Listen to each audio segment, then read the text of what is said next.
மகாநதி நாளைக்கான ப்ரெடிக்ஷன் பார்த்தலாம். மகாநதி சீரியலை எவ்வளோக்கு எவ்வளோ விரும்பி லைக் பண்ணி பார்த்தோமோ அந்த அளவுக்கு இப்போ இரிட்டேட்டிங்காக இருக்குது. ஏன் இந்த மாதிரி ட்ராக் கொண்டு போயிட்டு இருக்கீங்கன்னு சுத்தமாக புரியல. ஆனால் விஜய் காவேரி சேர்ந்துருந்தால் மட்டும்தான் இந்த எபிசோட்ஸ் பார்க்குறதுக்கு ரொம்பவே பிடிக்கும். அண்ட் ஆல்சோ காவேரி ப்ரெக்னெண்ட்டாக இருக்காங்க. ப்ரெக்னன்சி லைஃப் அவங்க கொஞ்சம் கூட என்ஜாய் பண்ணாமல் இருக்காங்க. விஜய் காவேரியும் சேர்ந்து வாழாமல் இருக்காங்க. ஸோ சீக்கிரமாக அவங்க ரெண்டு பேரையும் சேர்த்து வச்சு ட்ராக் வந்துட்டு வேறு மாதிரி கொண்டு போனால் நல்லாயிருக்கும்னு நினைக்கிற விகா ஃபேன்ஸ் கண்டிப்பாக நம்ம வீடியோக்கு ஒரு லைக் பண்ணிக்கோங்க.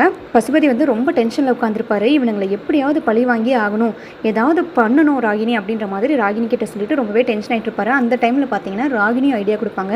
அப்போ நம்ம ஏன் கொடைக்கானலுக்கு போய் இந்த மாதிரி ஒரு வேலை பண்ணக்கூடாது அப்படின்ற மாதிரி சொல்ல உடனே பசுபதி நானும் அதே தான் யோசிச்சுட்ருக்கேன்.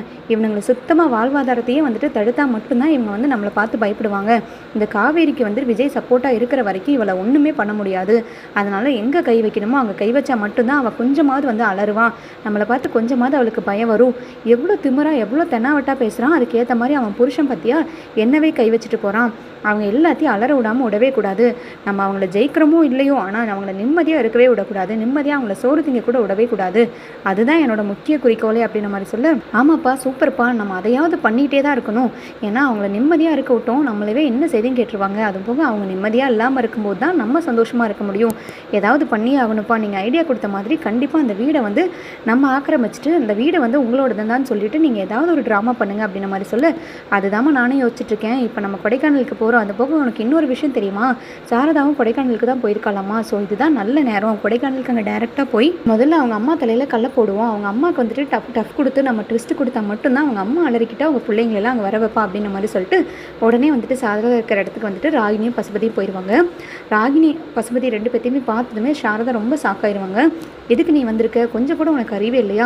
எங்கள் வீட்டுக்குள்ளே என்ன வேலை உனக்கு? நீ பாட்டுக்கு திறந்த வீட்டுக்குள்ளே நாய் போந்த மாதிரி திடுப்புன்னு உள்ளே வந்து நிற்கிற அறிவில்லை. ஒரு பொம்பளை தனியாக இருக்கா, பொம்பளை இருக்கிற வீட்டில் வந்துட்டு உள்ளே நுழையக்கூடாதுன்ற அறிவு கூட உனக்கு கிடையாதா? நீ எல்லாம் ஒரு மனுஷனாக இருந்தால் பரவாயில்ல.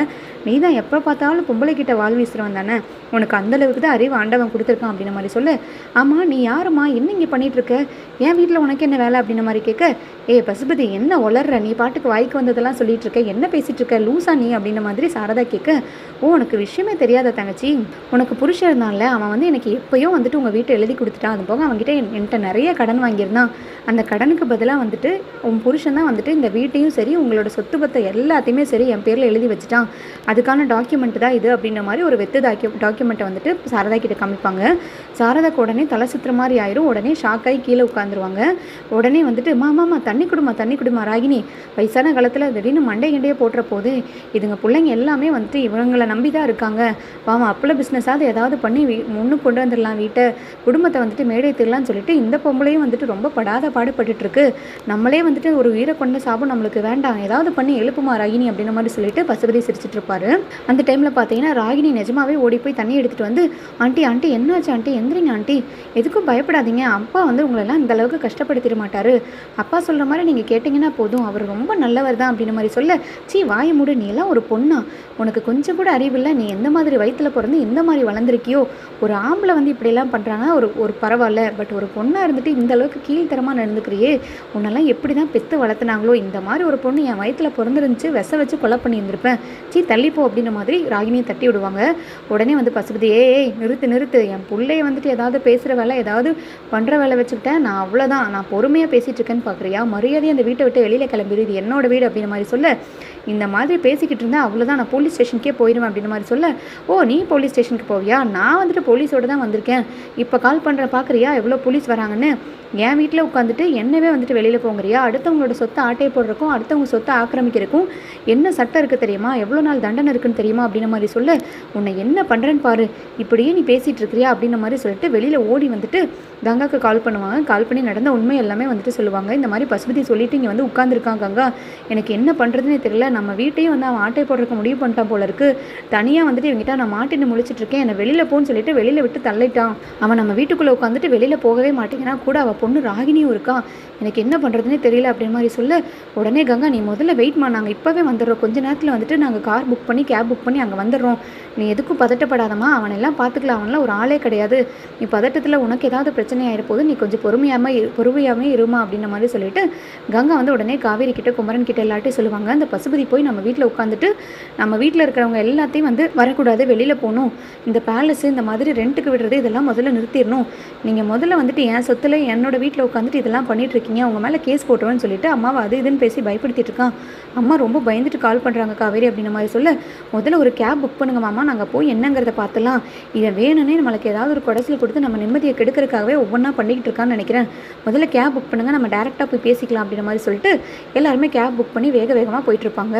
உடனே வந்துட்டு சாரதா இரு எல்லாரும் வந்துட்டு இருக்காங்க, வந்ததுக்கப்புறம் உனக்கு தெரியும் அப்படின்ற மாதிரி சொல்ல, உடனே பசுபதி சொல்லுவார், எல்லாரும் வரட்டும், எல்லாத்தையும் வர வைக்கணும், எல்லாரோட நிம்மதியும் கெடுக்கணும், உங்கள் குடும்பத்தை வந்துட்டு அலைய விடணும், அலக்கழிக்கணும், எல்லாத்தையும் நாய்ப்படாத பாடுபட வைக்கணுன்றது தானே நான் என்னோட எய்மே, அதுக்கு தானே நான் எவ்வளோ பாடுபட்டு இருக்கேன் தங்கச்சி, வரட்டும் முக்கியமாக வந்துட்டு காவேரி செல்லத்தை வர சொல்லுமா அப்படின்ற மாதிரி சொல்ல, நீ எல்லாம் ஒரு மனுஷனே கிடையாது, நீ வெளியில் போ முதல்ல அப்படின்ற மாதிரி சொல்ல, திரும்ப சொல்கிறேன் புரிஞ்சுக்கோ, இது என்னோட வீடு, நீ தான் வெளியில் போகணும் அப்படின்ற மாதிரி சொல்ல, உடனே அந்த டைமில் பார்த்தீங்கன்னா கரெக்டாக எல்லாருமே உள்ளே வந்துருவாங்க. காரில் போகும்போது கரெக்டாக வந்துட்டு குமரன் கேட்டிருப்பாரு, எதுக்கும் நான் விஜய் வர சொல்லவா, விஜய் நிவின் எல்லாத்தையும் வர சொல்கிறேன், அவன் ஓவராக பண்ணுவான், ஏதாவது பிரச்சனை பண்ணானா கண்டிப்பாக நம்ம ஃபேஸ் பண்ணுறதுக்கு வந்துட்டு எல்லாரும் ஒட்டுக்கா நின்னா மட்டும்தான் வந்துட்டு அவனை ஃபேஸ் பண்ண முடியும் அப்படின்ற மாதிரி சொல்ல, மாமா வேண்டாம் மாமா, இப்போதைக்கு விஜய் கூப்பிடாதீங்க, நம்மளுக்கு தேவைன்னா கூப்பிடுறது, தேவையில்லாத டைமில் வந்துட்டு அவரை ஒதுக்கி விடுறது, அவர் வந்துட்டு கண்டிப்பாக வந்து கஷ்டப்படுவார், இப்போ அவருக்கு நம்மளுக்கு ஒரு தேவைங்கும் போது அவர் எதுக்கு நம்ம ஹெல்ப் கேட்கணும், நம்ம முடிஞ்ச வரைக்கும் போராடி பார்ப்போம், அதுக்கப்புறம் என்ன நடக்குதோ நடக்கட்டும், அதுக்கப்புறம் வேணால் நான் அவர்கிட்ட பேசுகிறேன், இப்போதைக்கு வேண்டாமம்மா, நம்ம என்ன ஏதுங்கிறத முதல்ல டேரெக்டாக போய் பார்த்து பேசிக்கலாம் அப்படின்ற மாதிரி சொல்ல, அதுவும் கரெக்ட் தான், இப்போ தான் இவ்வளோ பெரிய சண்டையாகி இவ்வளோ பெரிய பிரச்சனையாகி ரொம்ப மனசுடைஞ்சு போய் விஜய் இருக்காரு, அந்த டைமில் பார்த்து இந்த மாதிரி பிரச்சனைக்கு அவரை கூப்பிடக்கூடாது, ஆனாலும் விஜய் எப்படினாலும் உன்னை விட்டு கொடுக்கவே மாட்டாரு காவேரி, இப்படி ஒரு பிரச்சனை நடந்துருச்சு, என் குடும்பத்துக்கு இது ஒரு பிரச்சனைனா என்கிட்ட ஏன் சொல்லாமல் விட்டீங்கன்னா அவர் கண்டிப்பாக சங்கடப்பட்டு தான் செய்வார் அப்படின்ற மாதிரி சொல்ல, அதெல்லாம் கரெக்டு தான் மாமா, ப்ளீஸ் எனக்காக நீங்கள் இப்போ சொல்லாதீங்க, நம்ம அங்கே போய் அவன் பசுபதி என்ன சொல்கிறாங்க அதை பார்த்துட்டு அதுக்கு மேற்கொண்டு வந்து விஜய்கிட்ட பேசிக்கலாம் அப்படின்ற மாதிரி சொல்லிட்டு இருப்பாங்க. அந்த டைமில் பார்த்தீங்கன்னா கரெக்டாக வந்துட்டு கொடைக்கானலுக்கு ரீச் ஆகி வீட்டுக்குள்ளேயும் போயிடுவாங்க. உடனே காவேரி போனதுமே, நீ என்னடா பண்ணிட்டு இருக்கீங்க, முதல்ல வெளியில் போ, எங்கள் வீட்டுக்குள்ளே உட்காந்துட்டு எங்கள் அம்மாவே நீ மிரட்டிட்டு இருக்கியா, அது போக உன் வீடுன்னு சொல்கிறியாமா, உனக்கு என்ன மூலகிது கெட்டு போச்சா, இல்லை பைத்தியம் பிடிச்சி போச்சா, இல்லை ஏதாவது பண்ணணுமேங்கிறக்காக பண்ணுறியா, உனக்கு கொஞ்சம் கூட அறிவில்லை, முதல்ல வெளியில் போடாங்க அப்படின்ற மாதிரி சொல்ல, நிறுத்துடி, நீ வந்தோடனே சவுண்ட் விடுவேன்னு எனக்கு நல்லாவே தெரியும், முதல்ல இந்த டாக்குமெண்ட்ஸ் எல்லாம் பார்த்துட்டு இது ஏன் வீடா உன் வீடாங்கிறத முடிவு பண்ணிக்கோ, உன் அப்பா செத்து போனாலும் அவன் எப்போவும் வந்துட்டு இந்த சொத்தை எல்லாத்தையும் என் பேரில் எழுதி வச்சுட்டான், அவன் வாங்கின கடனுக்கு பதிலாக தான் இந்த வீட்டை எனக்கு எழுதி கொடுத்துருக்கான், சரி போனால் போட்டு பாவமேன்னு சொல்லிட்டு இவ்வளோ நாள் உங்களை விட்டு வச்சிருந்தா நீ ஓவராக பண்ணிக்கிட்டு இருக்கே, அதனால தான் இன்றைக்கி ஒரு முடிவு பண்ணிடலான்னு சொல்லிட்டு இந்த மாதிரி வந்திருக்கேன் அப்படின்ற மாதிரி சொல்ல, நீ ஒரு ஃப்ராடு, நீ ஒரு 420 4 எனக்கு நல்லாவே தெரியும், எங்களை வேணும்னே நீ பழி வாங்குறதுக்காக இந்த மாதிரி ஒரு ரூட் எடுத்திருக்கீங்கன்னு எனக்கு நல்லாவே தெரியும் அப்படின்ற மாதிரி சொல்ல, ஆமாம் அப்படி தான், அதுக்கு என்ன பண்ண போகிற, உன்னால் என்ன பண்ண முடியும் அப்படின்ற மாதிரி கேட்க, உடனே குமரன் அடிக்க போவார், பசுபதி இங்கே பாருடா, இந்த மாதிரி பண்ணிக்கிட்டு எங்கள் நிம்மதியை கெடுத்துட்டு இருந்தேன், நான் உன்னை கொல்லாமல் விட மாட்டேன், உனக்கு ஒரு முடிவு கட்டினா மட்டும்தாண்டா வந்து நீ என்கிட்ட வாழாட்ட மாட்டேன், இதுக்கு நாங்கள் கண்டிப்பாக பிளான் பண்ணி ஆகும் சீக்கிரமாக, உனக்கு கொஞ்சம் கூட மனசாட்சியே இல்லையா, இப்படி துரத்தி வந்துட்டு ஒரு குடும்பத்தை பழி வாங்குற, நீயும் வந்து மன நிம்மதி இல்லாமல்